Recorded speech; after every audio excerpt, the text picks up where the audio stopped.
una sfilata spettacolo, un percorso allegorico nell'universo femminile, per celebrare tutte le donne, regine nell'anima.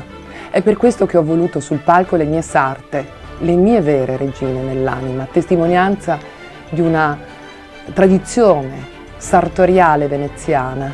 Nelle loro mani c'è il segreto della bellezza dei miei abiti.